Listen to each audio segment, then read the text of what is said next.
What's good, folks? It's Nightmare Frame here with a new video. I'm mostly known for making Warframe videos on this channel, but I love the looter shooter and MMO genre, so I have played my decent share of games within those genres. And for my viewers who didn't know, I love both Destiny 2 and Warframe, and have several thousands of hours in both games. Today, we're talking about two of the biggest names in the space looter shooter genre, Destiny 2 and Warframe. I've gotten people asking me these two questions whenever I stream Destiny. Which game is better, or which game do you enjoy more? Or is either game worth it? Well, a game's worth is quite subjective, and what one person values in a game may not align with others' preferences. Ultimately, you should consider your own interests, preferences, and priorities when determining the worth of a video game. So, I decided to make a video discussing this very topic and share my insight on these two games, and why so many people from the outside may look at these games and say they're familiar and can't really decide. The easy answer is just play both of them. But this is coming from a person who has a decent amount of hours in both games and have played a lot of their major content all the way to the respective endgame.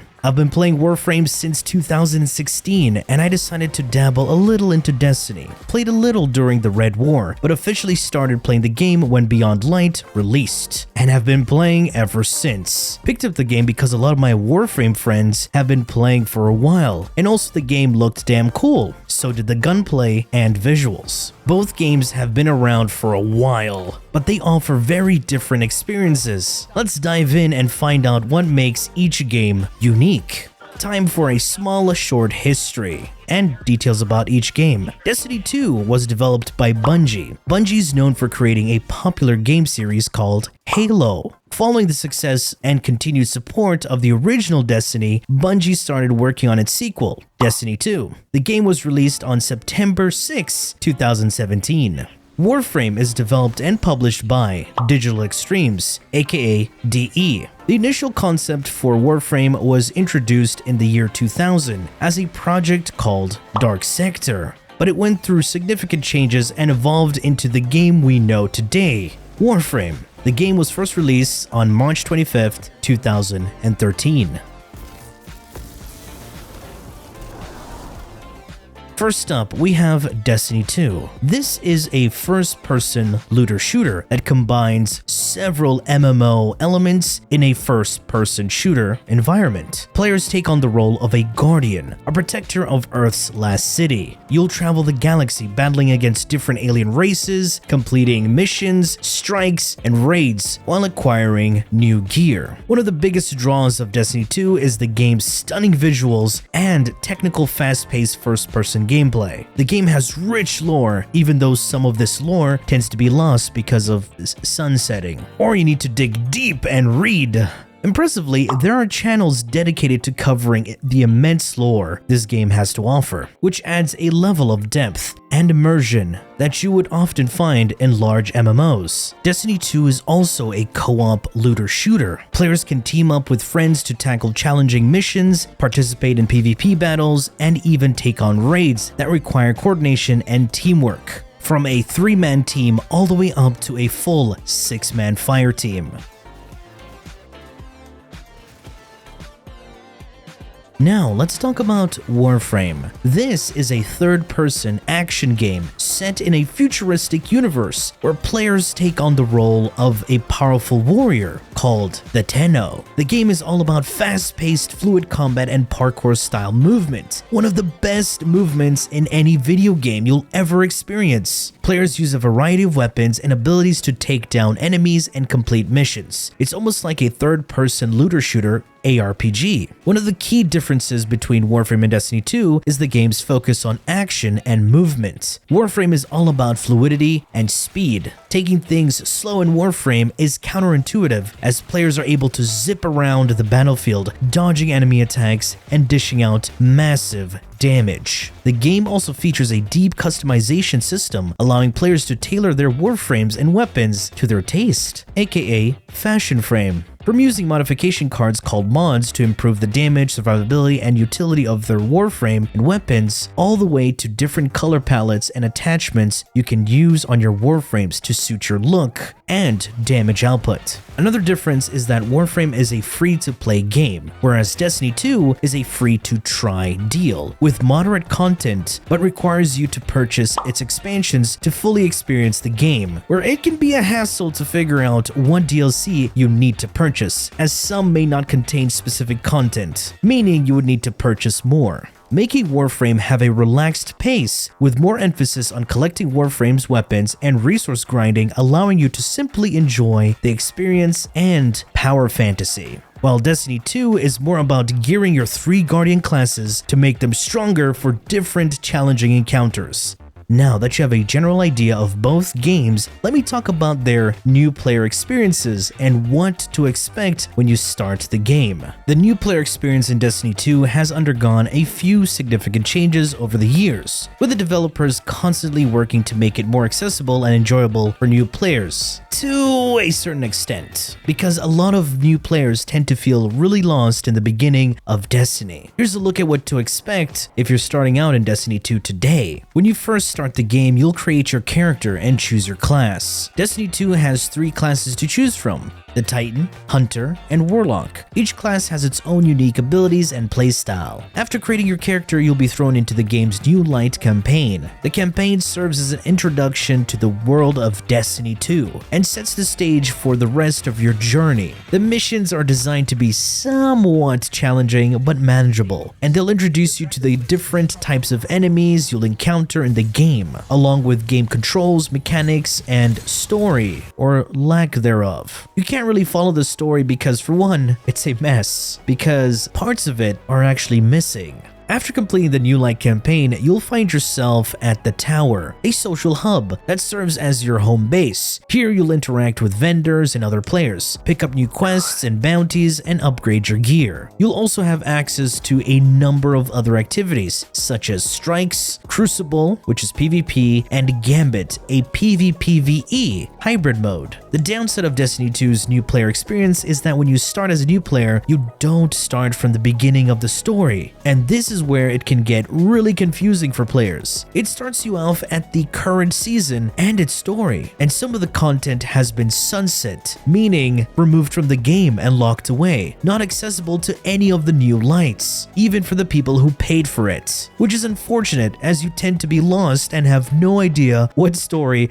or who any of these characters you're seeing are. Destiny 2 has annual expansions and seasonal storylines. Each season in Destiny 2 typically lasts for about 3 months, maybe slightly longer, during the final season, and these seasons introduce a unique theme or a narrative arc. These themes often tie into the ongoing story of the game and can involve new threats, allies, or mysteries for the players to explore. With each new season, players can expect to see updates to existing activities, as well as the introduction of brand new content. Another key aspect to Destiny 2's seasonal content is the introduction of new loot and gear. Each season brings a new selection of weapons, armor sets, and cosmetics for players to acquire. This gear is often thematically tied to the season's storyline or activity. To engage with the seasonal content, players typically need to purchase the relevant season pass. This pass also provides a tiered reward system, allowing players to unlock various items and benefits as they progress through the seasonal ranks. It's a battle pass. That's what I'm saying.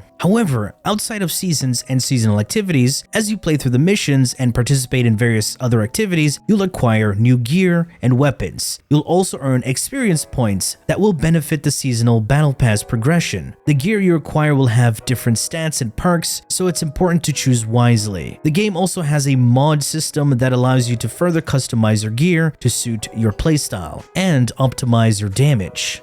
When you first start in Warframe, you have the option to choose 3 starter Warframes, with either the Drifter path or the traditional Warframe path. Warframes are powerful biomechanical power armor that give players access to unique abilities and abilities that are weapons. There are currently 53 different Warframes to choose from, each with their own unique playstyle. You'll be taken through a tutorial that introduces you to the game's controls, mechanics, and an actual story. After completing the tutorial, you'll be thrown thrown into the game's world and given your first set of missions. These missions serve as an introduction to the game's base mechanics and will help you get used to the fast-paced combat and fluid movement. You'll encounter the various enemy factions and start acquiring new weapons and gear. The Orbiter is the Warframe's equivalent of a hub or home base. Here you'll interact with consoles that serve your daily needs. The Codex offers you information about the Warframe world and have you pick up new missions and quests. Your modding table has you view and upgrade mods. The arsenal sets up your gear and loadout for missions, and the navigation has access to a number of other activities from cooperative missions, open world exploration, along with dailies and weeklies. And yes, even PvP exists, but that place isn't worth anyone's time or effort. As you play through mission nodes and participate in these activities, you'll acquire new resources, blueprints to help craft newer warframes and weapons. You'll also earn experience points called Affinity that will help you level up your warframe and weapons. The weapons you acquire will have set roles, stats, and perks, but can be modified to do different things, so it's important to choose your mods wisely. Leveling up these weapons in warframes increases your mastery rank, which is the account rank. Leveling up this rank grants you quality of life perks, upgrades, and access to new areas and gear. Also, yeah, did you know you need to be mastery rank 10 to do this?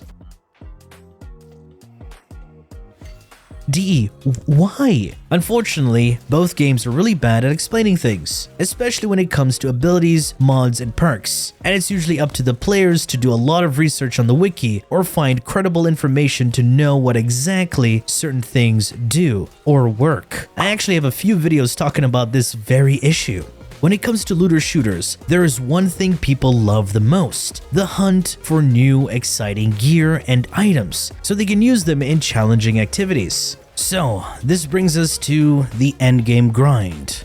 The endgame in Destiny 2 revolves around power level and gear progression, from acquiring powerful weapons with unique perks and solid armor pieces. Gear comes in different rarities, indicated by color. Most common are legendary items, which are purple drops, and the yellow color and rarity being exotics, which function like uniques in Diablo or legendary in the Borderlands series. Higher rarity generally indicates better stats and unique abilities. However, each piece of armor has randomized rolls, so that incentivizes you to keep on farming to get that perfect god roll. Weapons have intrinsic perks that provide unique benefits or modify gameplay mechanics. These can be passive effects, increase damage, faster reload speed, reduce ability cooldowns, etc. Each piece of gear has various stats that affect your character's abilities and playstyle, and getting high rolls on specific attributes increases the functionality of the build and class performance. The main class-specific stats are mobility, resilience, and recovery. Mobility affects movement speed, jump height, and dodge cooldown for the hunter. Resilience determines your character's overall toughness and resistance to damage, and reduces the Titan's barricade cooldown. Recovery governs the speed at which your character's health and shields regenerate, and affects the Warlock's Rift.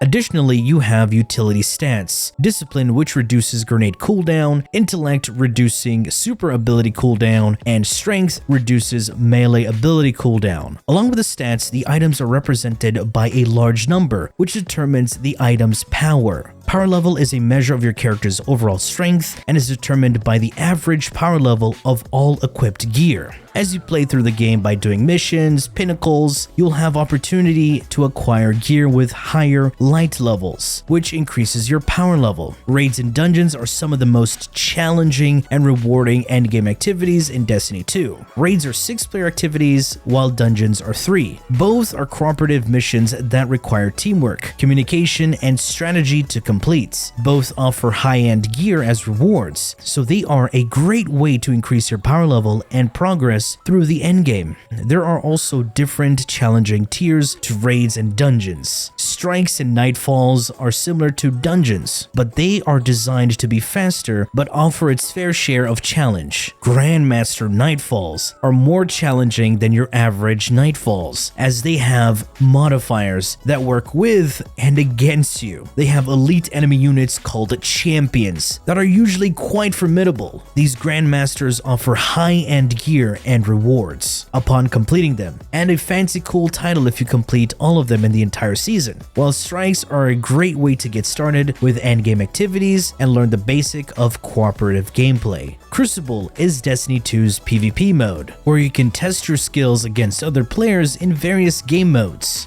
Gambit is a hybrid that combines elements of both PvP and PvE. Both modes offer great gear as rewards, and are great ways to increase your power level and improve your gun skills, while also crouching on supers and exotics to win fights you aren't fit for. In conclusion, the endgame in Destiny 2 is designed to provide players with challenging and rewarding experiences that will keep them engaged long after they completed the main story campaign and seasonal activities. Whether you're looking for cooperative play, PvP, or solo play, the endgame in Destiny 2 has something for everyone.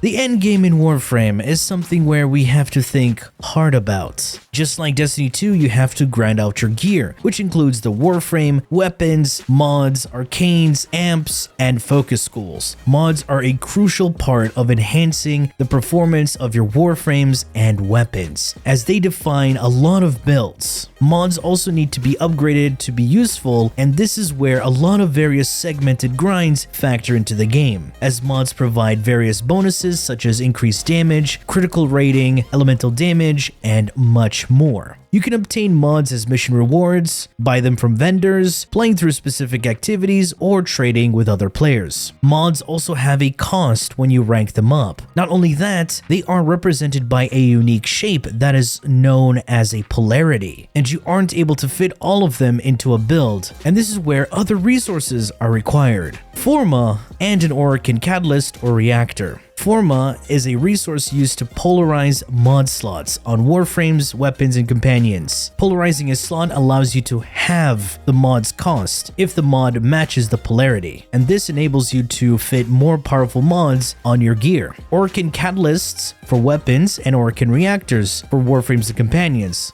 or also known as potatoes. These double the mod capacity of the respective item, allowing you to equip even more mods. Applying Forma or an Archon catalyst or reactor requires using blueprints and resources obtained through in-game activities, or you could just flat out buy them from the Warframe markets. Unfortunately, there are no raids and dungeons in Warframe. Well, there used to be some raids, but they got removed due to some technical issues. The endgame in Warframe revolves around a variety of endless game modes and activities, whether it's Disruption, Survival, Void Cascade, all the way to open world boss fights such as Eidolons and Prophet Taker. Eidolons are giant sentient beings that we fight during the night, using every single tool we have at our disposal just to take them down, and they reward us with arcane enhancements. Eidolons have a hard set meta that casual players don't like and find to be quite toxic. Cooperative missions called Fishers are used to farm prime versions of Warframes and weapons. Primes are kind of like the adept versions of Warframes and weapons. Once you get these parts, you can later sell them for the tradable Warframe premium currency called Platinum.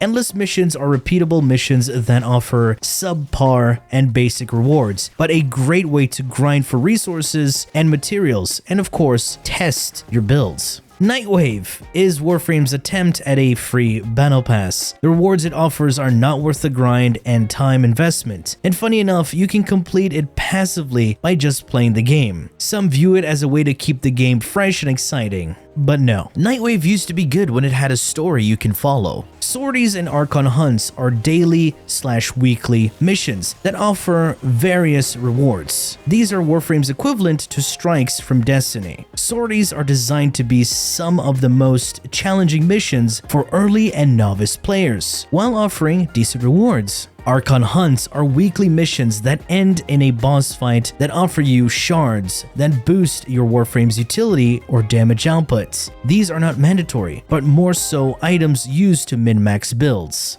Warframe and Destiny are vastly different. An instance of this is the viewership and engagement on streaming platforms, namely Twitch. Warframe isn't a Twitch game. It doesn't have those exciting, intense moments that you will get in a game that has harder, challenging content or even PvP. And that's where Destiny 2 shines. It's more of a Twitch game. A lot of top streamers in Destiny 2 tend to be PvP streamers who are able to showcase their amazing skill and even carry players in a competitive PvP game for additional challenge or content. This is also where trolls and haters will tend to come in and ruin the experience. He has infinite ammo! This fucking guy, bro.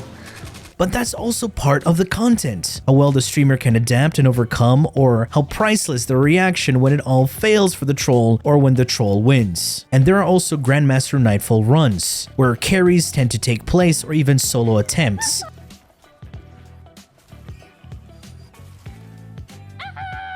Not to mention solo raid encounter attempts. All of these are exciting to witness. Yes! Oh my god! Oh my god! Oh my god!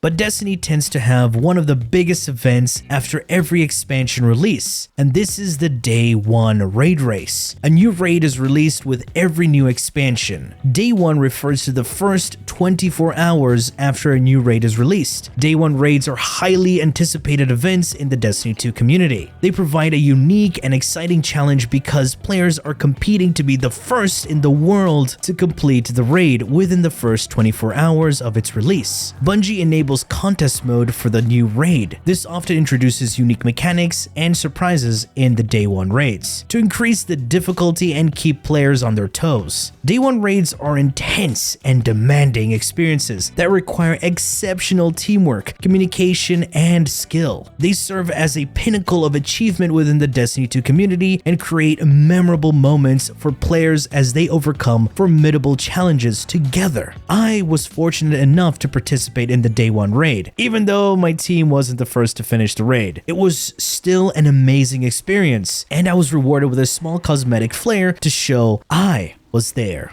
Warframe has one event every year, and that is TennoCon, hosted by DE themselves. TennoCon brings together players, developers, and fans of Warframe from around the world. It serves as a platform for exciting announcements, community interactions, and showcases of upcoming content. The event usually takes place in the summer and offers a mix of live presentations, panels, interviews, and gameplay demonstration. TennoCon allows players to connect with the developers and learn about the game's future plans. During TennoCon, Digital Extremes often reveals major updates, expansions, and new features that are in development for Warframe. These announcements generate significant anticipation and hype within the Warframe community. But that's all Warframe has when it comes to amazing things to see on Twitch. Usually you will see a moderately large engagement on Twitch when a new update is launched or when they have drops available. Warframe Twitch is usually filled with drop zombies. It's not a flattering term, but when you see people approach a stream with large viewership, they usually think drops are happening and just leave when there's nothing for them because they know watching regular Warframe gameplay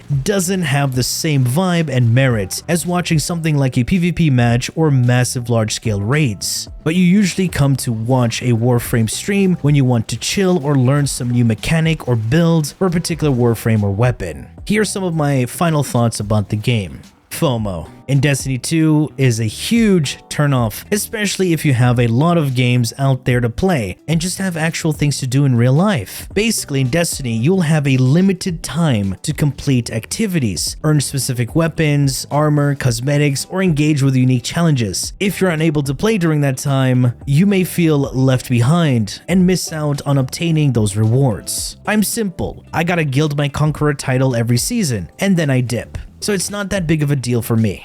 But I understand this can create a sense of urgency and pressure to play the game regularly or extensively during specific periods. That's what makes Warframe more inviting to players. You can take long breaks and come back to catch up with all the new content and gear. Of course, it will take some time, but the progression is worth it.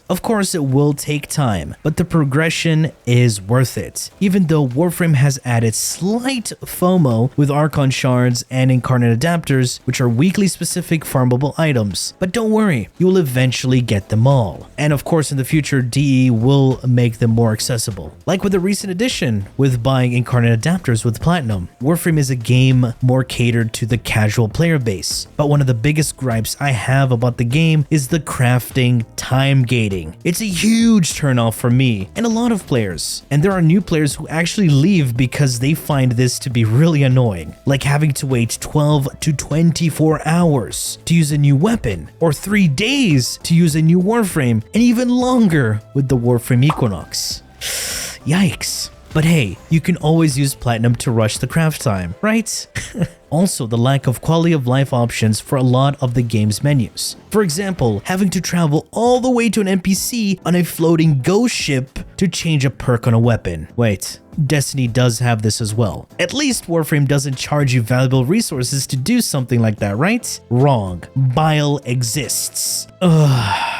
Both games have grinds that do create burnouts, but I would say Destiny is the worst offender in this, as leveling weapons and tedious tasks can be a major factor, especially if the new seasonal activity is just badly designed. Anyway, I hope this video did shine a light into the perspectives of both games. So that has been it for me. I do hope you've enjoyed and learned something from this video. And if you did, feel free to leave a like, share, and subscribe for more content, streams, and so much more. Do refer to the description. Thanks for watching, and as always, peace.